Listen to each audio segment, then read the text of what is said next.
and do the statement. Commissioner Purcell, I detect a quorum for the Development Committee.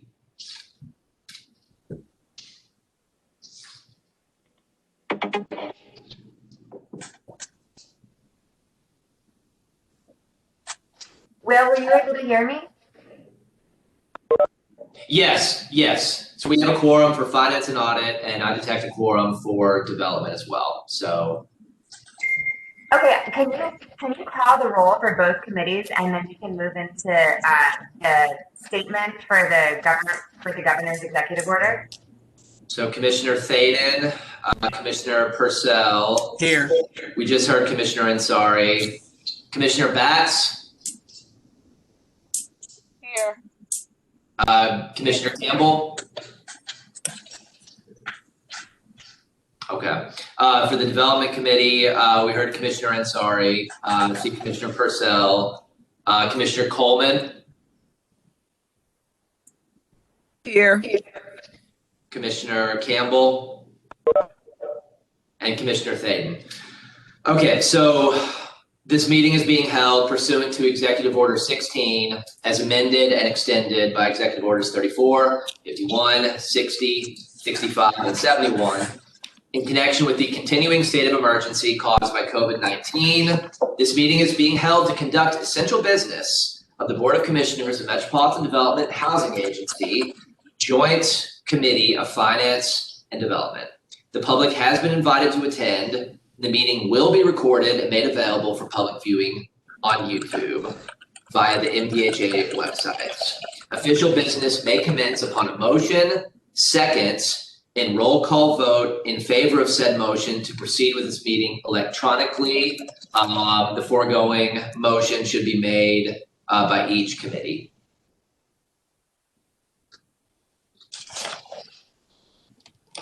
Is there a motion? So moved. A second? Second. Thank you. Will, can you please call? For so that was okay. So Commissioner Ansari,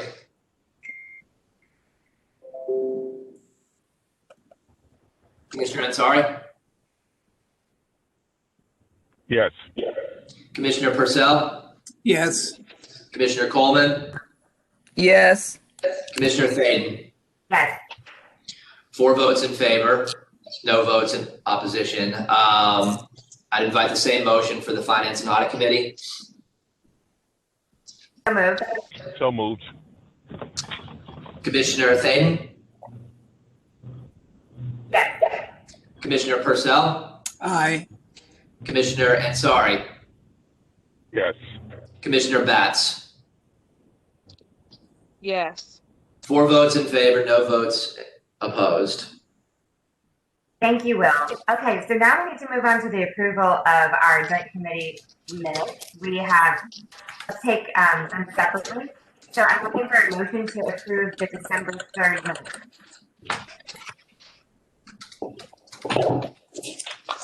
So moved. Is there a second?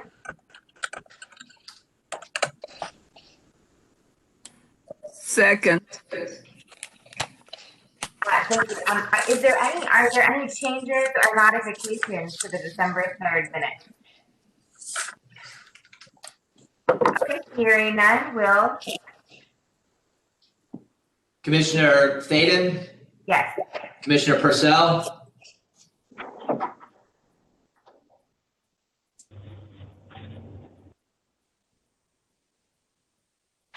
Commissioner Purcell,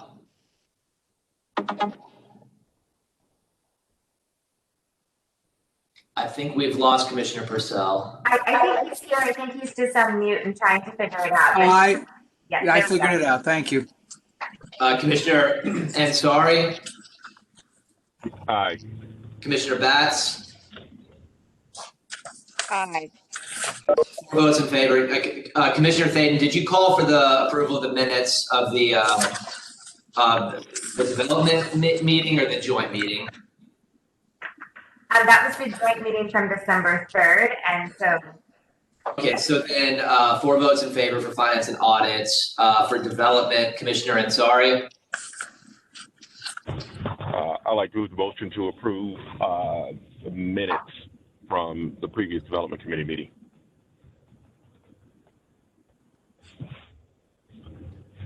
Second. You can call that. Okay. Commissioner Ansari. Aye. Commissioner Purcell. Aye. Commissioner Coleman. Aye. Commissioner Commissioner Thade. Aye.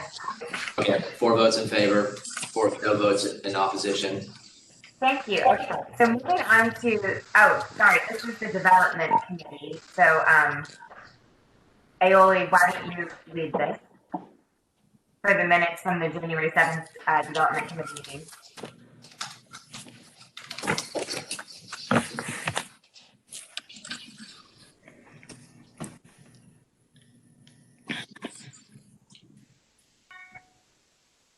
Ayola, do you want to ask for a motion to approve the development committee minutes from January 7th?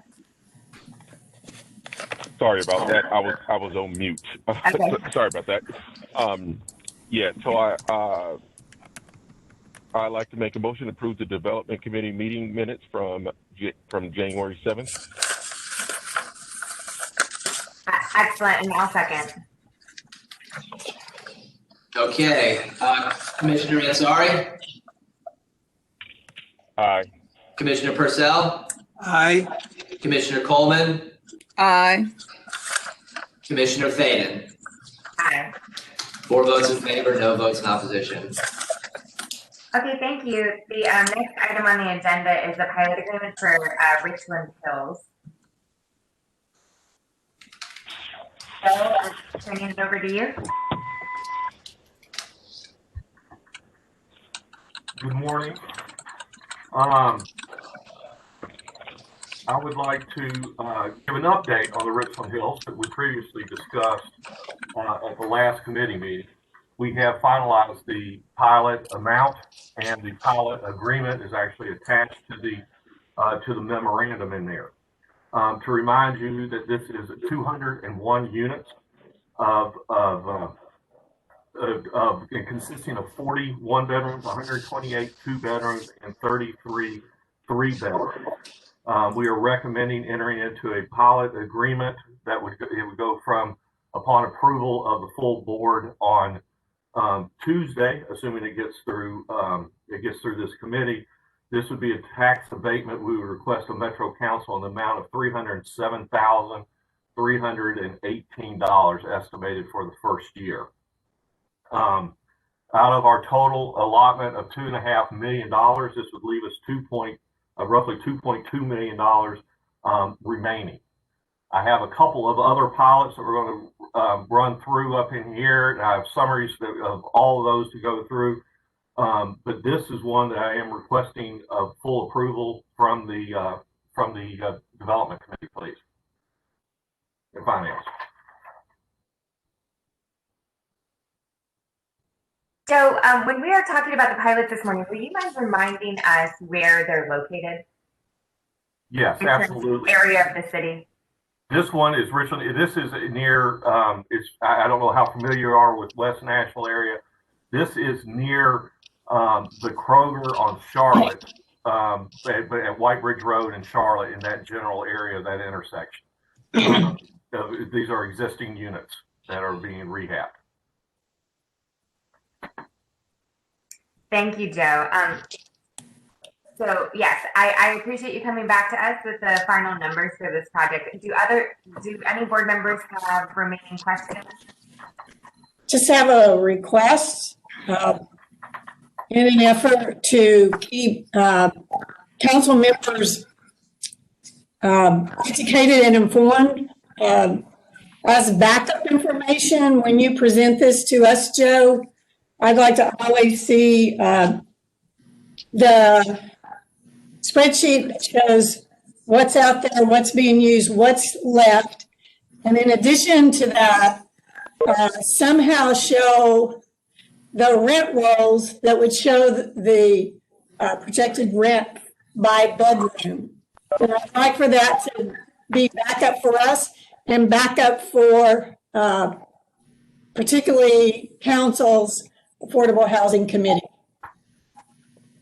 That will be, you want to know what the actual rents will be on these projects, correct? Yeah, That's not a problem. We have all that forecasted, and those other sheets. And I'm going to present those at the full board meeting, so you will have that when the full board is seeing where we stand on all of these year to date as well. So yes, absolutely, and I will be glad to include that with the packet for the council.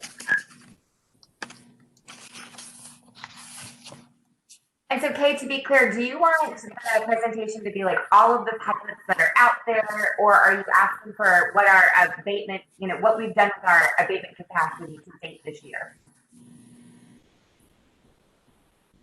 You're on mute. that pesky little button. I'd like for them to have that backup that shows all of these that are out there, so they know the impact, the financial, and can stay abreast of that. I'm pretty attuned to trying to keep them as educated and informed as we can. That's wonderful. Okay, thanks. I just want to make sure Joe has proper instructions for what we're looking for. Okay, with that, is there a motion to approve the pilot agreement for Richmond Heights? So moved. Second. A second. Will, can you call the roll, please? Sorry. Okay, so I had a, okay, so for the development committee, Commissioner Ansari, Aye. Commissioner Purcell, Aye. Commissioner Coleman, Aye. Commissioner Thaden. Aye. Okay, I would invite a motion to approve from the Finance and Audit Committee as well. So moved. Is there a second? Thank you. Is that Commissioner Ansari? Yes. Yes. Okay, thank you. Commissioner Thaden, Aye. Commissioner Purcell, Aye. Commissioner Ansari, Aye. Commissioner Batts. Aye. 4 votes in favor, no votes in opposition. Okay, thank you. Let's move on to the pilot agreement for Poplar Bend. Thank you very much. Poplar Bend is out in Newsom Station, out here out in Bellevue. So again, an area where we do not have a lot of low-income housing tax credit properties out into the area. This property is proposing new construction, 328 total units. There are 62 one-bedrooms, 130 two-bedrooms, 108 three-bedrooms, and 28 four-bedrooms. So this will be very good for families to be able to, and into the Bellevue area as well, where there are many families out into that area as well. So with this pilot, we initially had submitted this not having the total abatement amount calculated due to submitting this of last week. We have subsequently come up with an abatement amount. However, I do not have the pilot agreement attached, and we haven't finalized negotiating of this, but we are anticipating an abatement of approximately $800,000 for these 328 units. And so that, again, subtracting out the one we did for Richland Hills, which was 201 units, subtracting out Poplar Bend, which is 328 units, that will leave us a remainder that will lead into about less than half of our total abatement, leaving us about $1.4 million in total abatement to go forward with this.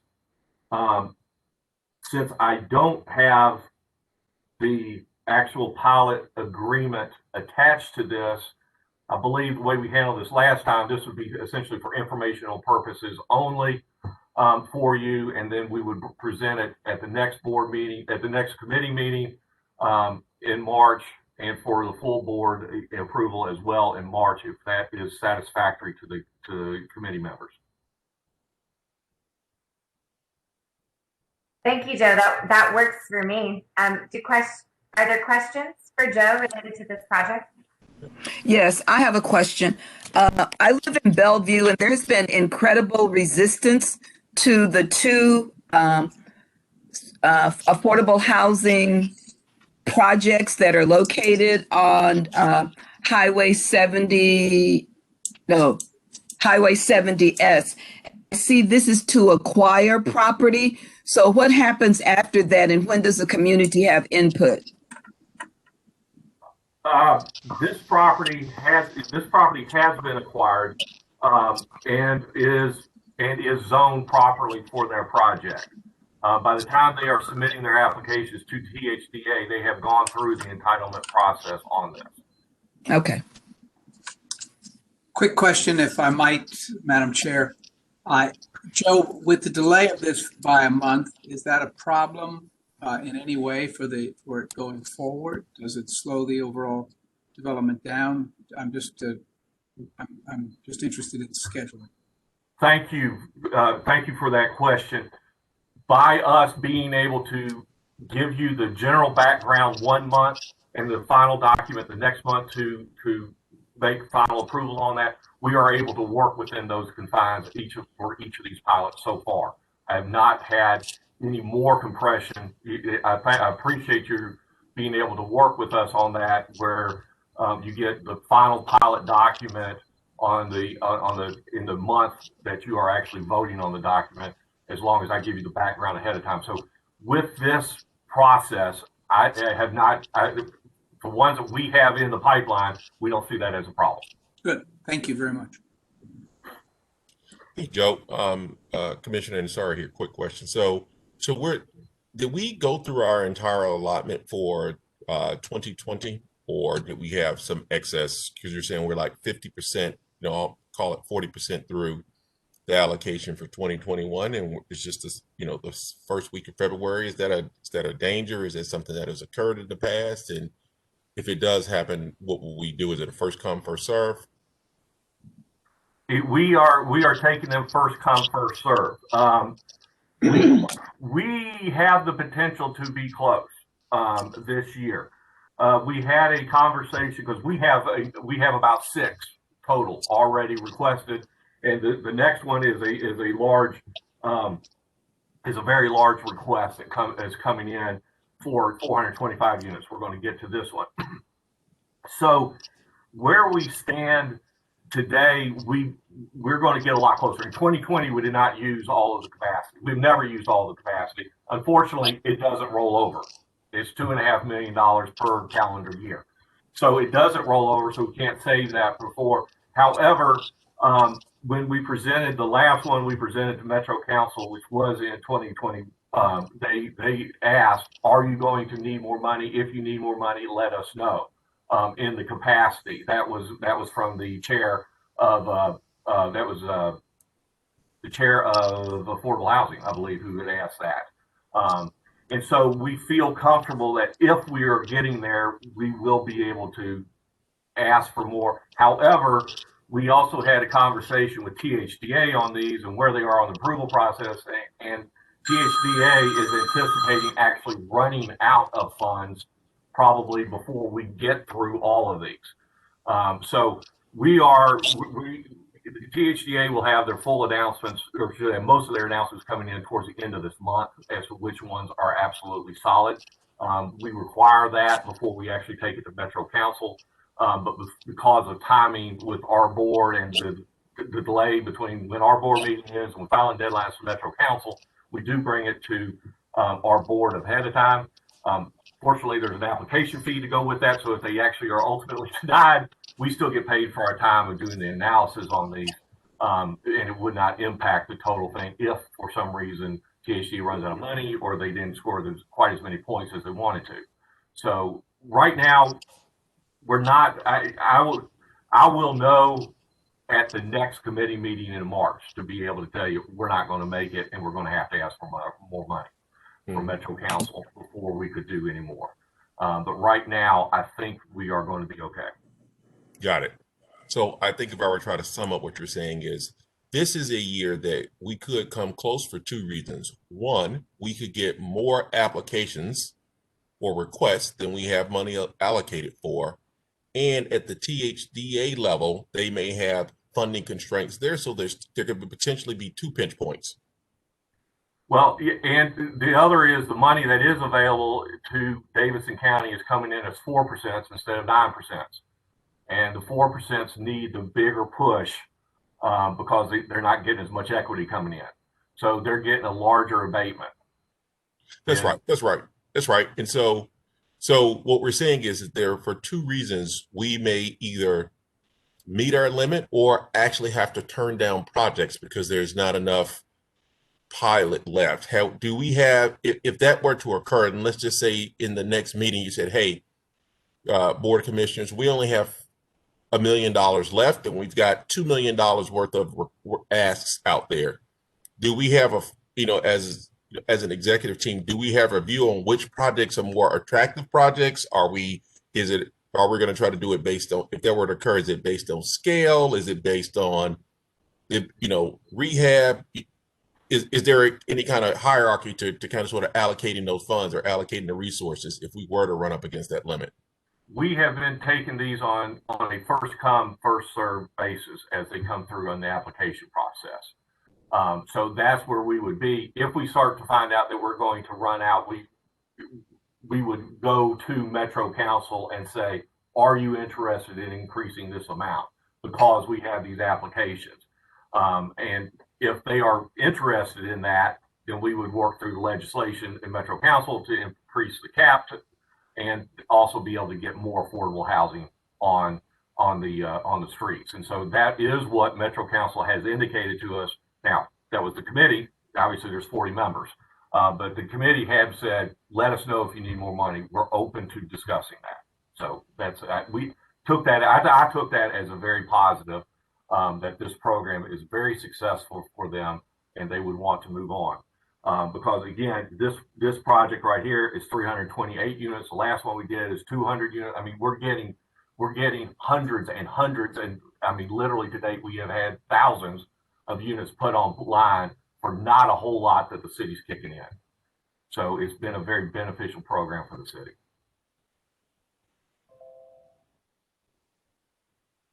Thank you. Yeah, so I think the answer to that question is no, only since we haven't really had a circumstance where we've had to, we've been up against it this early where there might be a competition. Joe's first arrow is going to be to try to get it increased. If that doesn't work, we've had to regroup and think of some kind of process. I think that makes sense. So just so everybody understands, and Joe, step in here, please, but one of the reasons why we have to do these pilots, or this became part of our policy, was because the assessor in this state counts the tax credits as part of the tax base. Really very few assessors throughout the country do that. And so, but for this quirky thing, the only reason why I bring it up is because the city's not losing really as much property tax as maybe one would think, because the assessment is really overblown compared to what other jurisdictions are doing. So that's just an argument in favor of, I don't know if it covers 100%. Joe talks about some projects we need a greater, we need a heavier lift. But the genesis of this is because of the way the assessor assesses these properties. And if they were assessing it in a more rational way, this wouldn't be part of the base and you wouldn't be generating taxes. So it's just it's not a complete giveaway, I guess is what I'm trying to say. Joe, is that accurate? That is accurate. We are valuing the property essentially on the actual income approach that is being generated by the tenant's payments. And so, which is how a tax appraiser would, an assessor would do that in a normal market rate apartment. But they view that the credits that are coming in to the property, even though they're already pre-sold and they went to construction, they view that as income going to the property, even though it really is not income going to the property. It went to construct the property to help make the units affordable. So it is, but you're correct. The city's really not losing money, because if the tax assessor appraised those properties at their actual income level, they'd be getting the same amount of taxes that we're proposing in the pilot agreement. Is there this quirky thing that the assessor does and that's not consistent with other, is there anything that advocates need to do to, I don't know, try to change that? Or what is the genesis of this? It is being worked on. THDA is working on it because it's effective across the state. And Yes. so THDA is working on an annual basis and trying to, talk to the legislatures and everything else to work with that. It's recognized as a problem, and they just ain't gotten around to fixing it yet. And I don't know, Matt, if you've heard any more about that, but I do know it's always a topic every year, trying to correct this. Commissioner, there was some litigation, the Spring Hill case that found that under the Tennessee Constitution, this is how assessors have to do it. So I think it would require not just a sort of legislation at the state, but may actually require an amendment to the state constitution. I'm certainly not a legal expert in that area, but it is complex. Gotcha. Thank you. Yes, ma'am.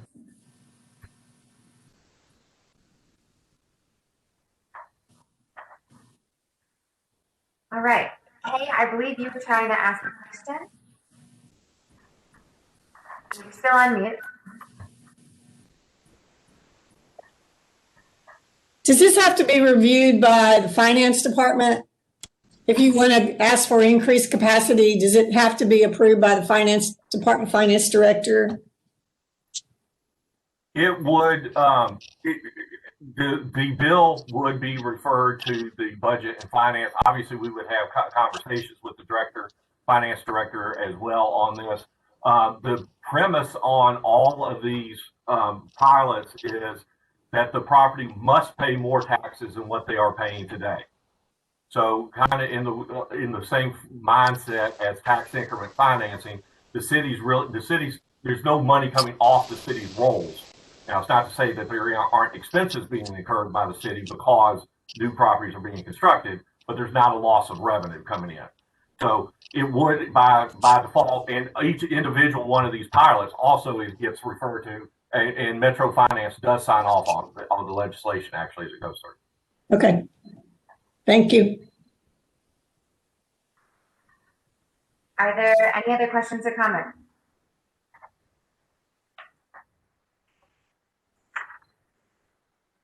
Okay. Hearing none. Well, we don't have to take a vote on this because this is strictly informational. Okay, so we can move on then to Chippington 1 and 2, Joe. Thank you. This is existing. These are some towers out in Madison on Cortland Drive, Berkeley Drive, and Cortland Drive. 425 existing units that are going to be going through a rehab. So this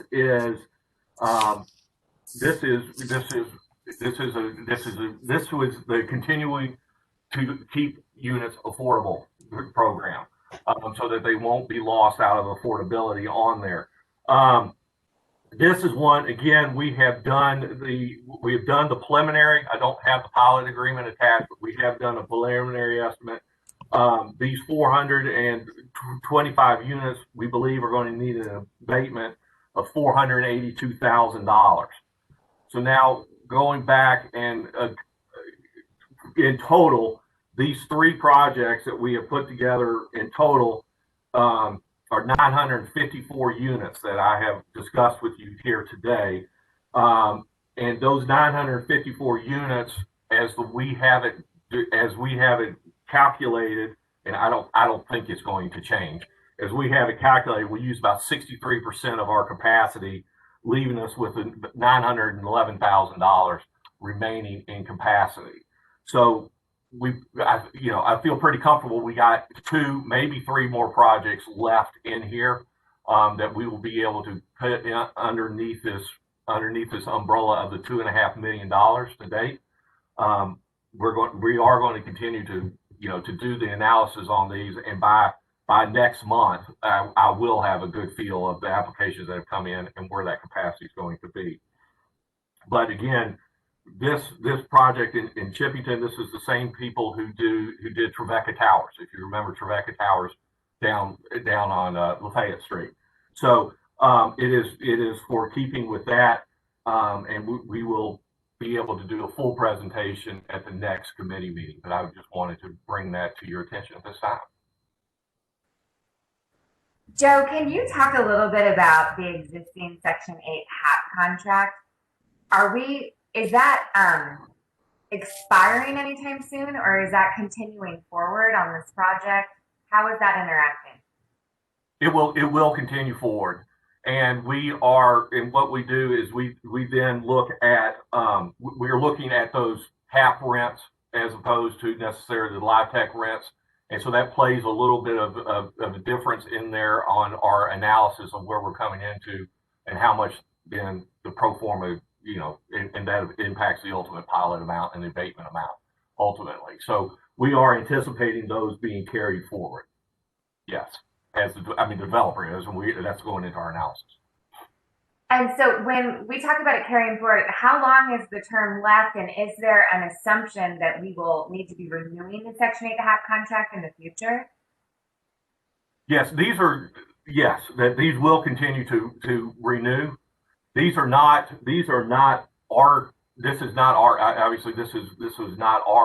our units that are sitting in here that they had as with the Trevecca Towers. They had already received the project-based vouchers out, and these are a continuation from those from previous years. These are not Norman's vouchers.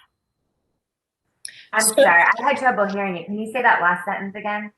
Yeah, these are not essentially Norman's vouchers that he's watching.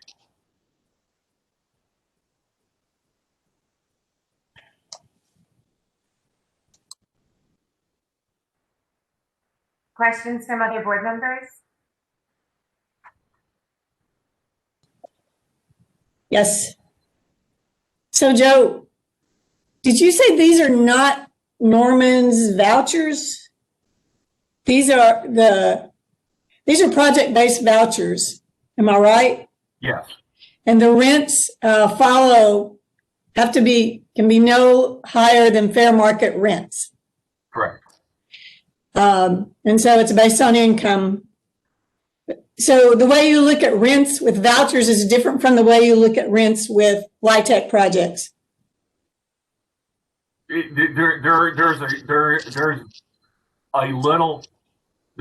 some little differences in there. I don't have the exact ones. It's not significant. You're correct. It's not significant in there with that, but there is a little bit of nuances between the two of them that we look at those when we're plugging in the financials onto the rents. Okay. Thank you.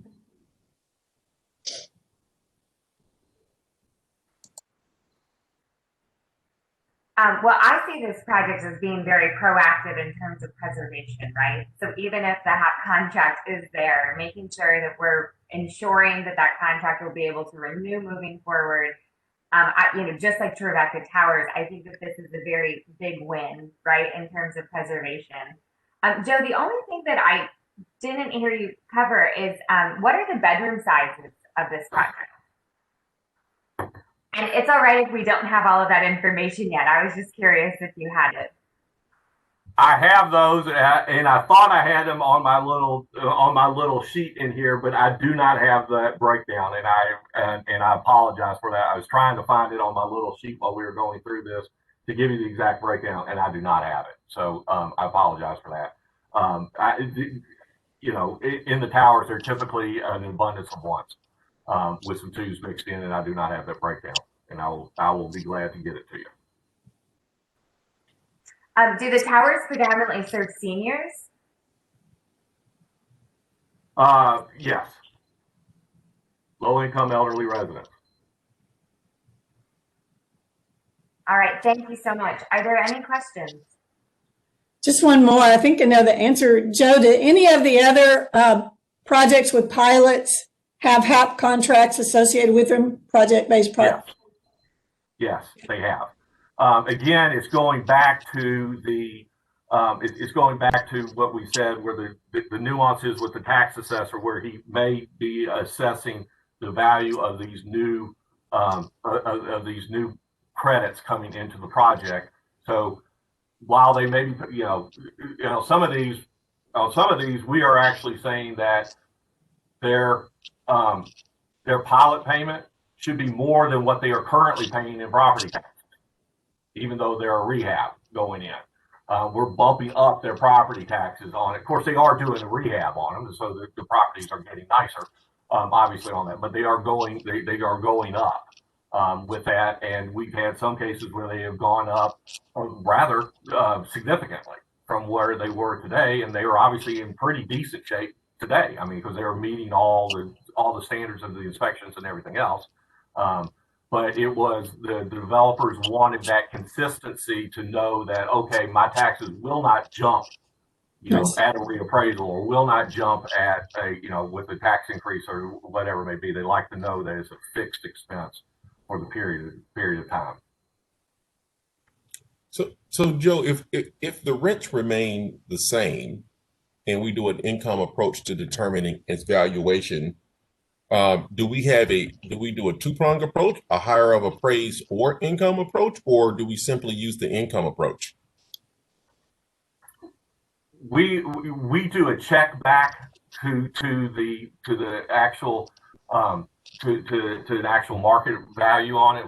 We will do a check back, but we are looking at the income on there, because the rents increase annually over a period of time. So we in the pro forma, we have rents increasing at 3% and expenses increasing as well with that during the pro forma. But we do, and that was one of the questions we had with these new ones just this year when we were trying to figure out these finalized dollars, is we wanted to do a check back on, okay, our calculation came up to say that this is going to be, $1,200 a month per unit property tax. And is that reasonable in the market if it were full market? And so, yeah, we do a check back. We don't really do a full blown we don't do an appraisal on it to determine what market value would be. We're doing pretty much just the income approach, but we do a reality check. But if you buy a set of units, call it 100 units, and the rents are fixed through the HAP contract, i.e., simply because you buy it and you double your investment, you don't get to double your rents like you get to do in the private sector, right? Because your income is fixed to the contract. So just for simplicity's sake, the income is fixed. I acquire it. I added 50% improvements into each unit. My taxes technically should remain the same because my income remains the same unless the rate changes.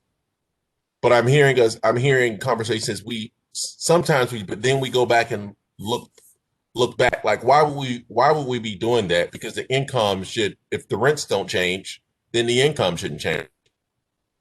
It again goes back to the state where they said that because they are doing the rehabs through the use of low-income housing tax credits. Low-income housing tax credits are actually checks that or credits that are giving to the project. And so that project is receiving income from ultimately the IRS, which is why you have a tax credit partner who then takes those and moves it over to another project. But that money is actually, from their perspective, from the tax assessor's perspective, that is income coming into that building. Understood. And so they're counting the tax credit income in addition to the tenant's rent.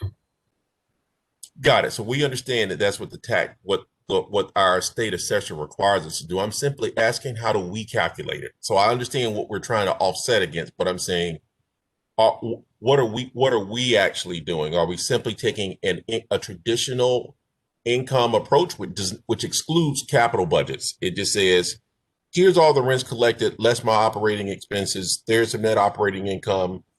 Put it at a 5 cap. It says the building's worth $100 million. Multiply $100 million times the tax rate, and that's how much you pay. Are we doing something different to that? No, basically that's what we are doing. Actually, the tax assessors have guidance on that on their web base and say plug it into this formula, and this is how we capitalize the tax credits. So if you're getting X amount of dollars in capitalizing, we want to discount it back. You're getting these credits over 10 years period. So the state has given us, or the assessor has given us a platform whereby to value those credits. So the work that we do as an agency that we get paid for in the application fee is to run that calculator on the state's model. Correct. Plus, that's for the credits. And then we're running the model on the market, on what the market rents are. The state gives us the model for the actual value, how to do the credits. Okay. Okay, thank you. So quick, just following up, what I understand we're trying to do is anticipate what the ultimate appraisal assessment will be. And that, so basically what's happening here is there's state guidance and a state constitution, but it's a decision made by a local elected official. The local assessor does their own analysis. And if there's an objection there, then it's between the owner and the assessor, who goes through an informal process. And then from there, there's an opportunity for appeal to the Board of Equalization, both at the local level and then at the state level. But that's not something, Joe, I don't think that we participate in. That's basically an external process. The test for you and for us is how well we, in advance, estimate what the ultimate result will be. That is correct, because actually, with these pilots, we take title to the land. So once we take title to the land, the property is tax exempt. So there is no going back and forth to try and determine what that valuation is. The property becomes tax exempt. And so we're just saying that this project, if it weren't tax exempt, should be paying this amount of money in taxes. And that's what we're charging them that goes straight to Metro. So in that case, it's much more informed by what the assessor and the state policy is doing across the jurisdiction. Correct. Got it. Thank you.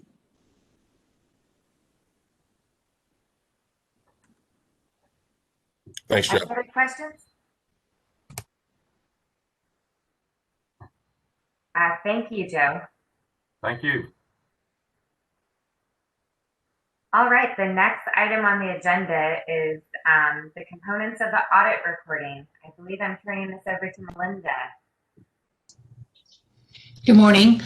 Yes, just wanted to give you a brief update of where we are on the audits. I'm speaking with Commissioner Thaden last month, and since it's been a year now, we thought it'd be a good idea just to give you a refresher, the members a refresher of a document on how MDHA audit and all the entities kind of roll together in our audit report. Our fiscal year and our calendar year audits are either all underway, completed, or in progress. And our goal is to have presentations for the March committee meeting, finance committee meeting, of the MDHA auditors and the LIHTC auditors all at once. So just kind of give you an overview of this month of what's included in the audit and different things like that. So we just talk about, just a reminder, and I'm not going to read the whole document to you. You've had it before, but just a reminder that the audits do not report budget to actual variances and comparisons, and it's not presented as a strategic planning tool.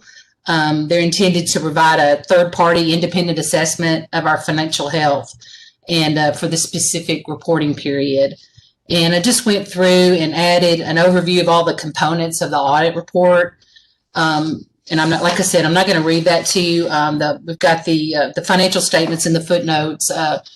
I'm working with the auditors last week and this week to finalize the draft of the MDHA audit. It's about 85 pages right now. So it's a pretty comprehensive report, and don't expect you to read all of it unless you want to.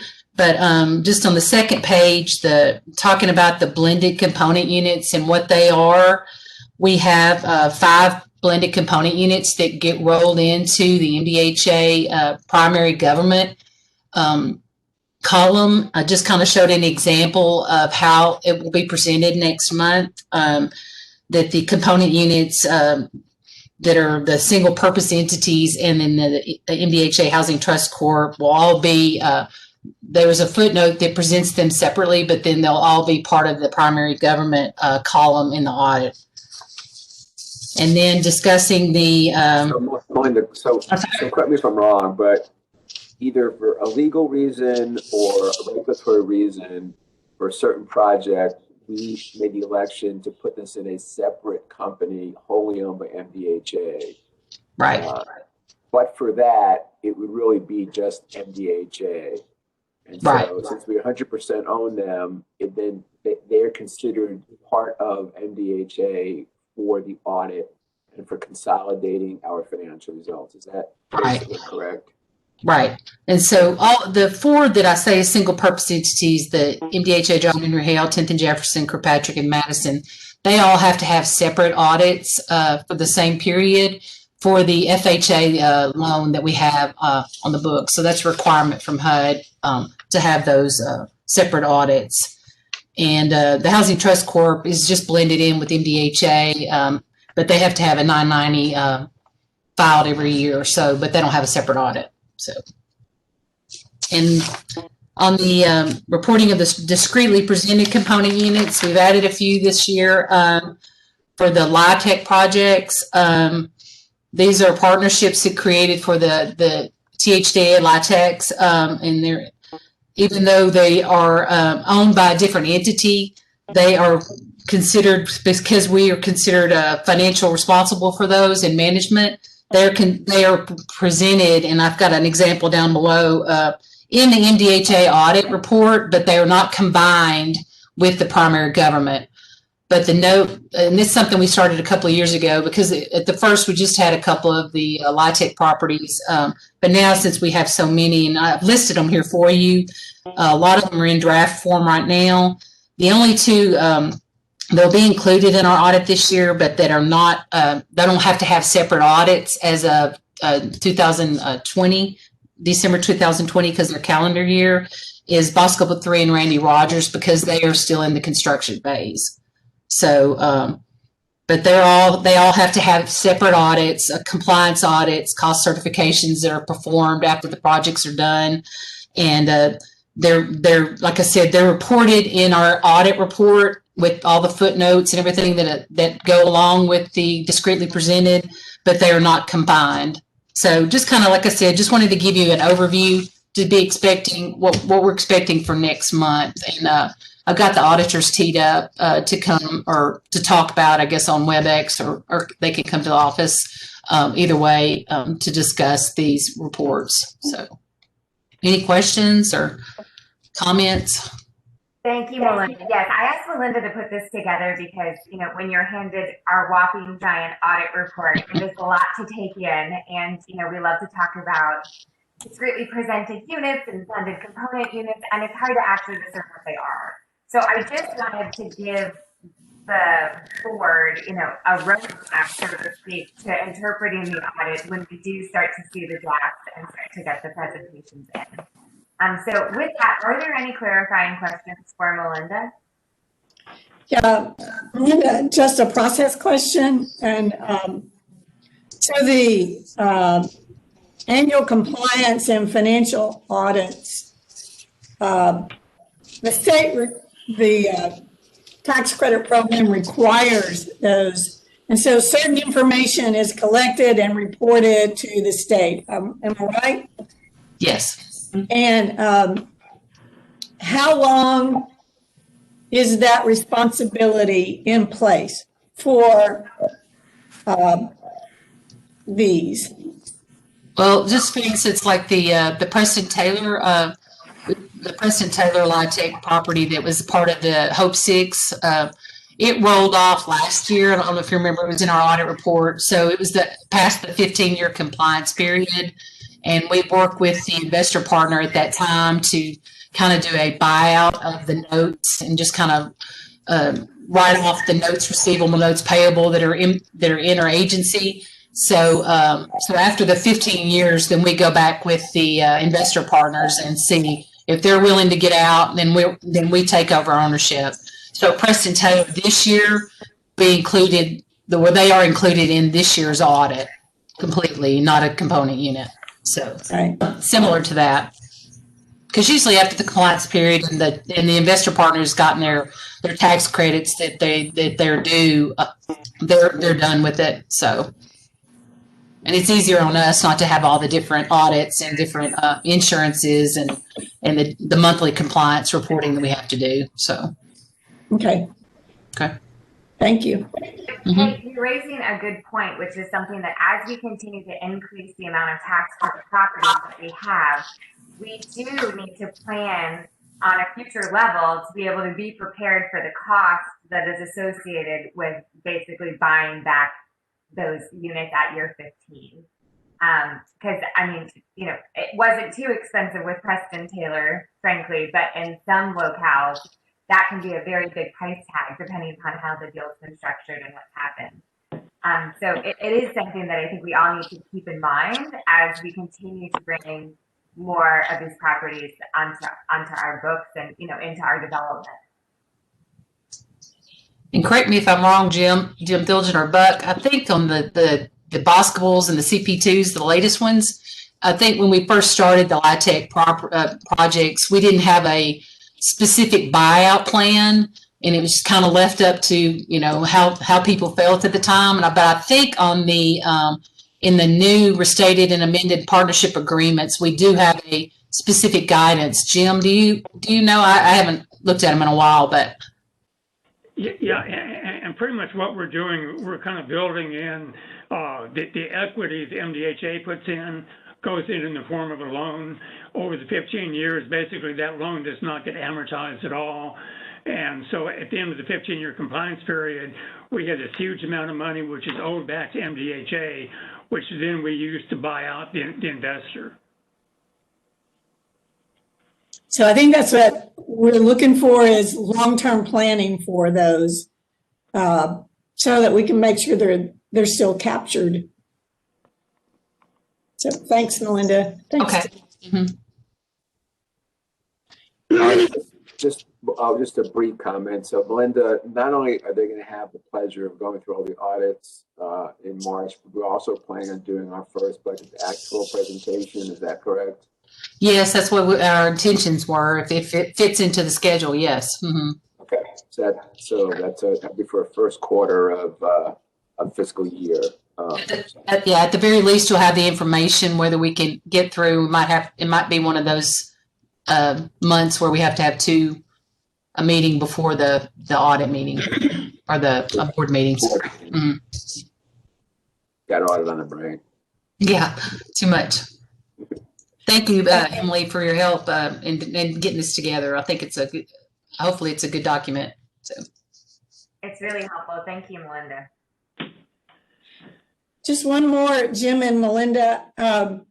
In terms of the tax credit projects that MDHA has been involved in,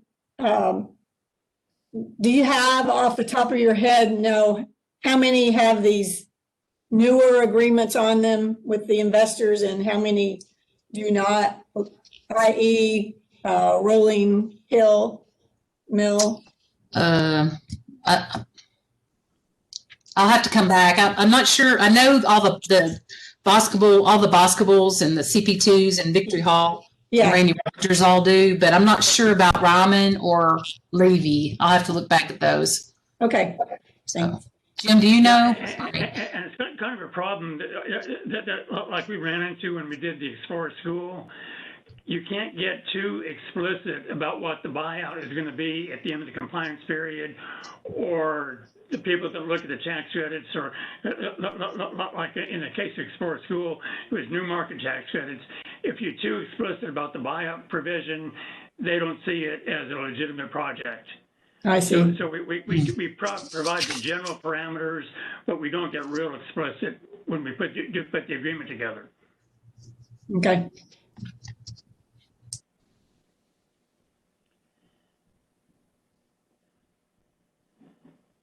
All right. If there are no further questions, let's move to our next agenda item, the cash investment policy. Okay, and this is Jim. Apparently, the cash investment policy did not get sent out with the board packet. And right. So, I mean, we talked about generally what we did, a couple months ago, and the board wanted to see it in the form of a policy. We've kind of drafted it in front of a policy, and I'm not sure why, but it didn't get sent out. We'll try to email out to everyone right after this meeting, and you can look at it if we need to on Tuesday. If there's any questions about it, or if you want to vote on it, we can address that Tuesday. But without standing here and reading 2 pages to you, which I don't think anyone wants me to do, let's go ahead and send it out, and we can have a discussion on it next week. Okay, thank you, Jim. And is there urgency for us to pass that policy if there are more questions and we need more time to discuss it? Are you looking for a board vote on Tuesday, or is it something where if we need to discuss it in a future committee meeting, that's acceptable? Right. Basically, and what we did is actually in the audit report, which Melinda talked about. There's a whole footnote about our cash investment restrictions and policies. We kind of redrafted that somewhat to present to the board, but it's not something that you really there's no specific action needed on it anytime soon. Then, Madam Chair, could I ask if we, instead of having it presented to the full board, if we could move it to the next committee meeting?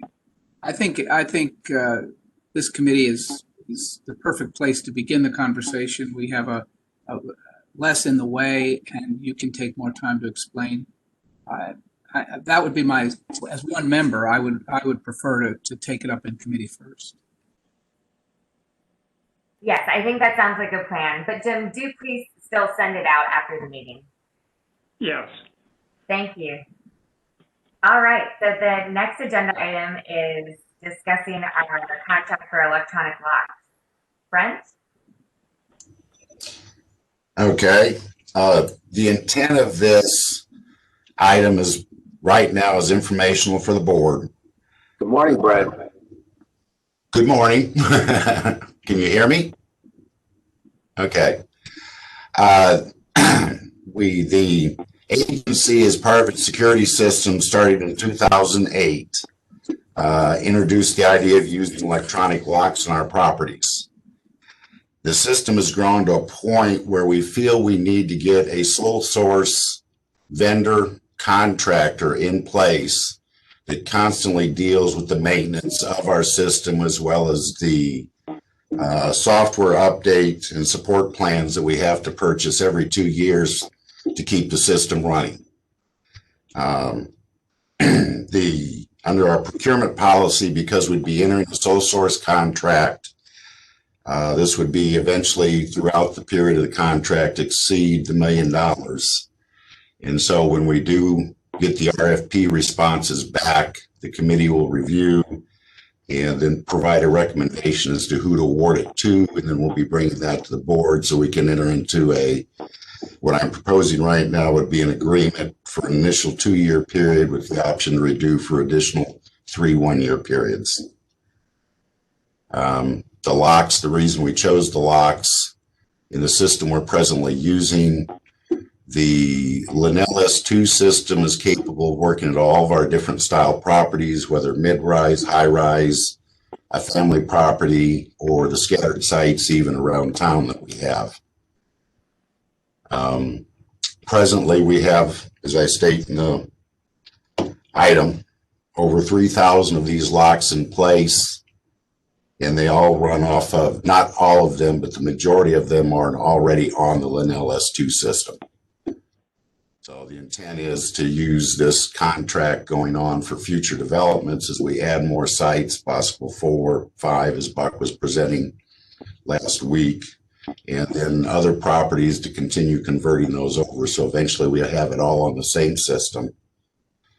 And again, trying to get it so we have one vendor who's familiar with the system, how it's programmed, how it works, to maintain consistency with the system and keep it functioning properly. Any questions? Oh, what I will point out, this item is not really requesting the board to approve any additional funds, because when we do a new development, the money that would go towards the cost of the locks in that development is actually part of the budget that the board has presented as part of the GMP for that project, the overall budget, and the cost of the subs and maintenance would be part of the R&R for each property in their budget each year. Hey, Brent, just a quick question.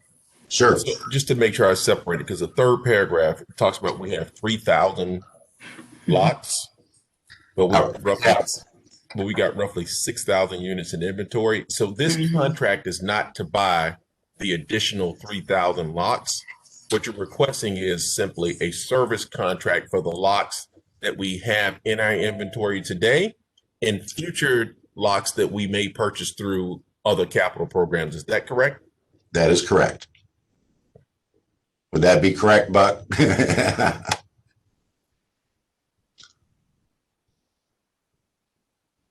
Yes, that's right. My mute button was covered by another item. Yep, exactly right.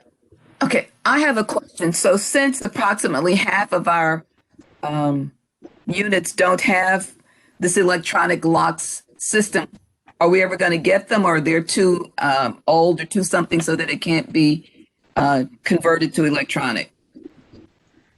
We do have the capability to convert them. We just finished a project included Preston Taylor, Andrew Jackson Courts, Cumberland View, Carling Waller, and all of our neighborhood housing properties, where we put electronic locks on those properties.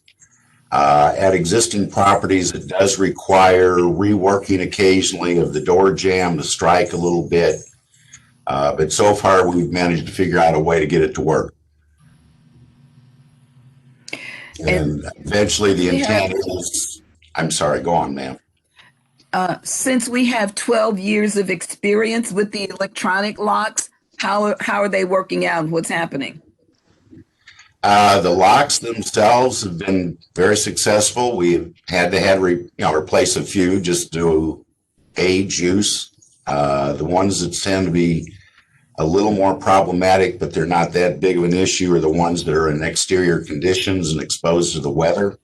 The staff loves them because it makes their job easier, especially maintenance when they need to go and do their service calls each day. So they'll go into their office, they'll print out their work orders, and then they have a fob that is specifically tied to them with their name basically in the program. And they can program that fob for that day's use so that they can get in and out of specific apartments. And that's it. And at the end of the day, basically that program goes away. And so they have to reprogram it the next day. And that's one of the things we like about the fobs. They're very similar to the cards, how they work. So that we have the ability to delete a fob, add fobs. The staff can program a fob at their desk, hand it to a resident, and the resident can walk up to their door. In most cases, the neighborhood sites are a little different just because of how they're spread all over town. Present their fob to the door, and it reprograms the lock to that new fob and removes whatever fob may have been lost or misplaced. Okay, and then at the central station, we also have the ability to add and delete fobs for the majority of the properties. Again, the neighborhood housing being kind of the exception to it. And it does provide the ability also for an audit, where if we have a resident that says that something's come up missing in their apartment, we can actually download an audit off the lock, see whose credentials that are tied to that fob were presented to that lock on what day at what time, and then trace it back to who that fob should belong to. Is there a contractor handling the servicing of this now? Yes. And that's because our system has gotten so large. That's why we're starting to run into a problem with our procurement policy and why we'd like to get into this, basically a sole source, single contract with one vendor, just to keep the agency clean with our procurement policy. Okay, thank you. Yes, ma'am. Quick question, Madam Chair. The data that is collected is, I understand that it's available to us. Is it maintained by us, maintained externally? Just talk a little bit about where the data is. You talking about when we do an audit, sir? Yes, the data that's collected with each use of each lot. It's stored in the lock, and again, and then the family properties, the high-rise, mid-rise buildings, then can also talk back to the central system that is in the security office, in our main office. And so they actually have the ability at that computer to download the audit from the lock, or each site has the ability to do it at a computer in their building where they program the fobs. It also talks to the locks wirelessly. This is not a hardwired system. The only problem we have is the neighborhood housing. They're having to set that up in what is called a no-tour system, where you would literally have to go to the lock itself and download the audit. But then the information, how long it's stored and who maintains it, that would be probably more a question for Will Biggs and the security staff. Thank you. I think in the end, the data is available once collected to the agency, obviously. Yes, sir. Is it available beyond the agency, or is it maintained and retained within the agency? It is maintained within the agency. I mean, the only time I believe that maybe it might be provided outside the agency is if it became a police matter. Thanks. I was mostly interested in the accessibility that a third-party vendor or some other external might have. Chair Purcell, I have asked Will Chopin to take a look at what issues may arise given that we are a governmental entity in terms of the data on the locks, et cetera. So he's going to undertake that analysis, just so, even though it's something we probably need to have written policy on this at the very least, but the issue kind of arose, and I asked Will to take a look at it.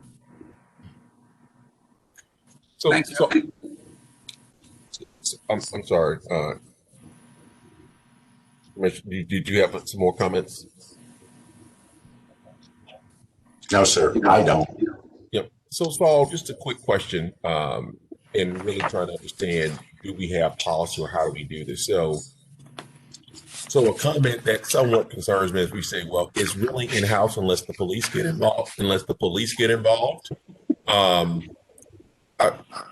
Not making a comment one way or the other than what, do we have some kind of formal cooperation agreement that's written down with Nashville's police department? I mean, remember we had that issue at Edge Hill. We gave them the key. They went into the wrong unit.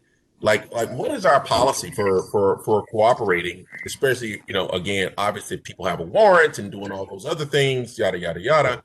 But what is our cooperation policy with the police department? Is it codified anywhere? Yeah, I do not know the answer to that, and I don't think Will Biggs is available today. He's got a family issue. And if anybody else on the call would like to chime in, feel free. I don't know if Will Chopin has any information on that.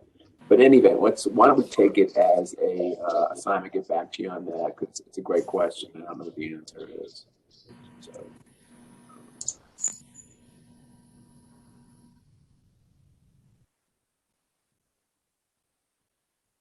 Okay, thank you. Absolutely. Right. Any other questions? All right. Thank you, Brent, for the presentation. And now we can move on. Is there any old business that we need to address today?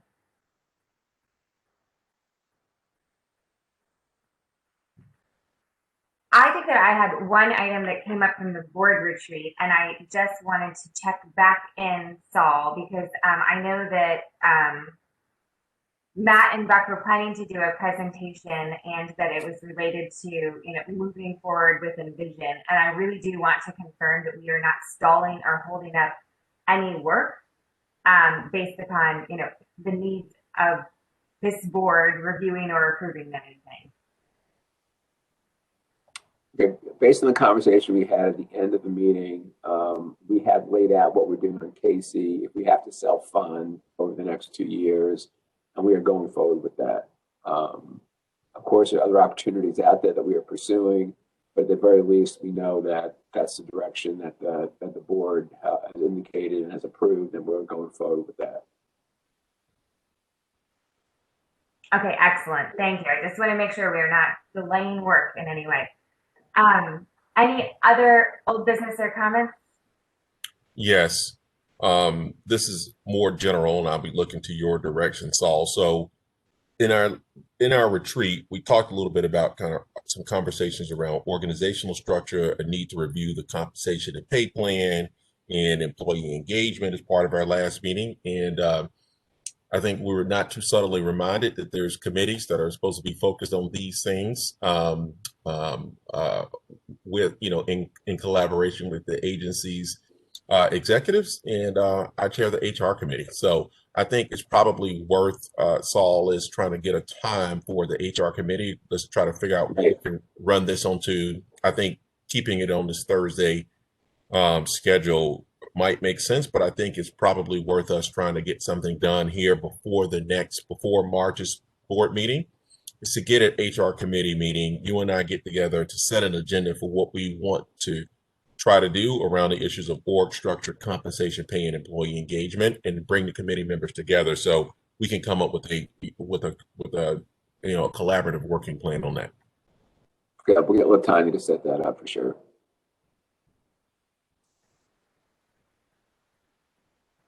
All right. Any new business that needs to be discussed? So just to kind of recap where we are and what we've got for Tuesday, it sounds like we have the review of the cash investment policy for review at 9:30 on Tuesday. So we might convene the joint meeting today and then open a finance and audit meeting on Tuesday.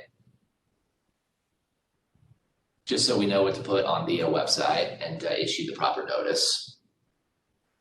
I think the decision, maybe I'm wrong, was to bump the cash policy to, I guess, whatever the March Thursday would be.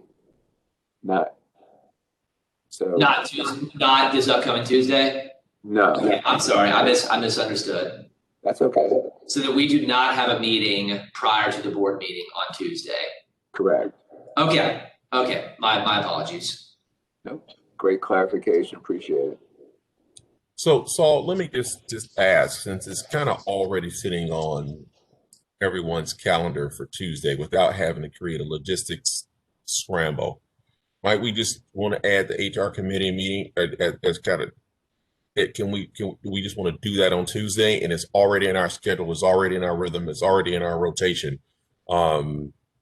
Because there's really three things. I think we can get it to a strong agenda. I don't think it'll be a long meeting. I don't think it really needs to be more than an hour to get it kicked off. I think we should probably try to hold at least an hour for the HR committee meeting, and then we won't need to try to set some special date. The only issue I have would be open meetings. Will, what do you think? Is this enough notice? If we get the notice out today, we'll be okay from a notice perspective. Okay, and we need the agenda then as well? Yes, absolutely. Okay, Ellie, do you want to email me your 3 topics or whatever, and then we'll get that. Okay, that'd be great. So Saul, I do know that Pat is planning should be on leave until Wednesday, so it should be critical to be there. No, absolutely, Gus. Good point. Good point. All right, so great idea. We'll find another time then. Thank you guys for that. All right, well, let's just try to get one scheduled. Yeah. Okay, will do. Thank you for that, Chairman. Sorry. I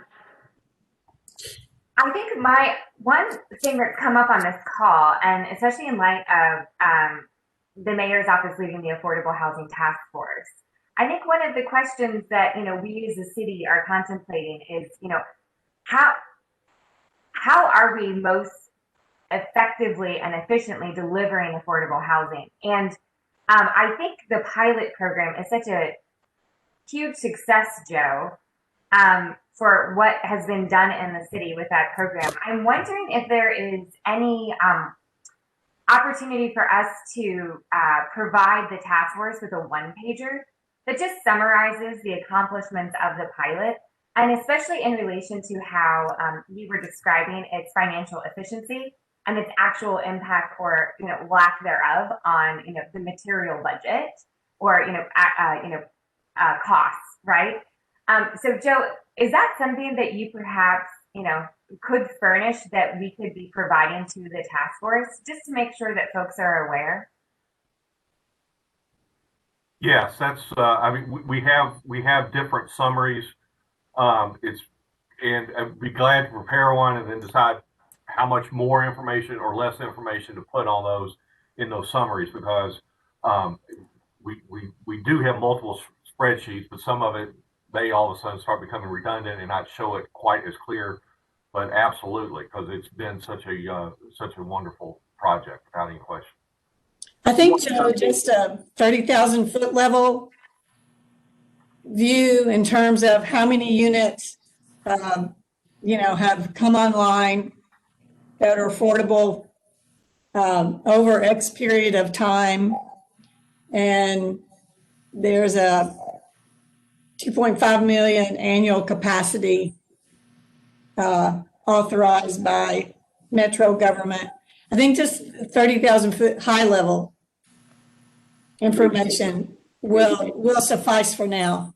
I agree, Kay. And like the ultimate question that should be presented there also is how does this ultimately impact the city's budget, right? Because I think that's the area where I think we need to be pointing to how financially efficient and effective the pilot program is for the provision of affordable housing.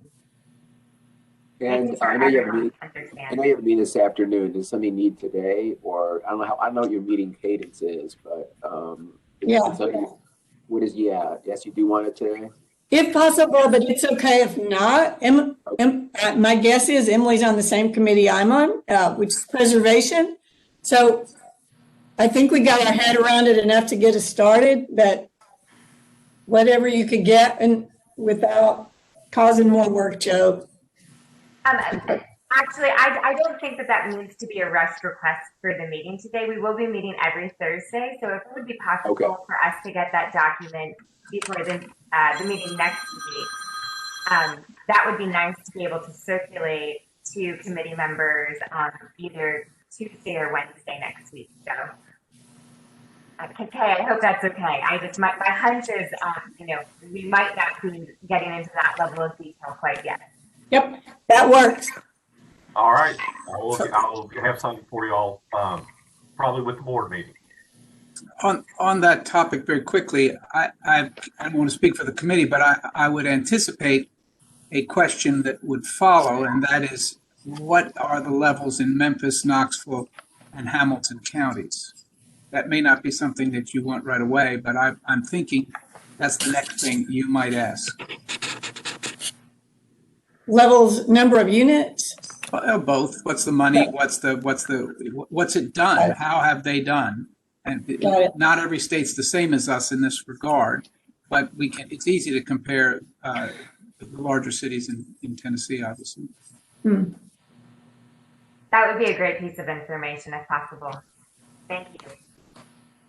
This is Paulette. Related to that, but different is, and I know MDHA's position is a little bit unique, but given our knowledge and experience with preserving affordable housing, what are the barriers other than money?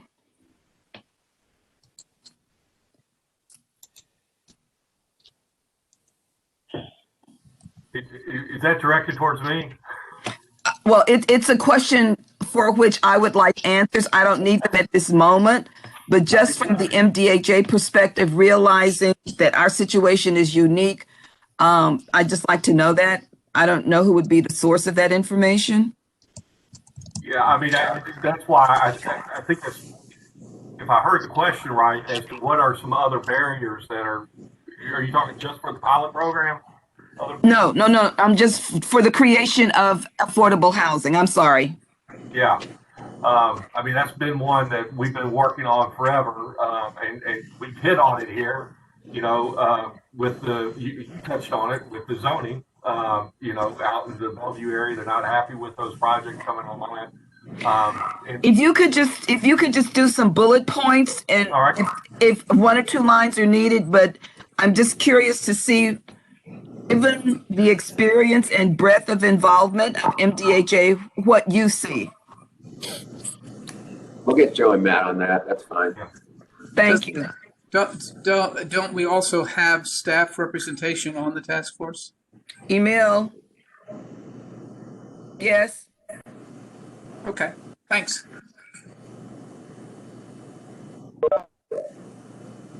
All right, if there is no additional new business, we can adjourn the meeting. So with that, thank you everybody, show of hands. With that, the meeting is adjourned. Have a great day. Thank you.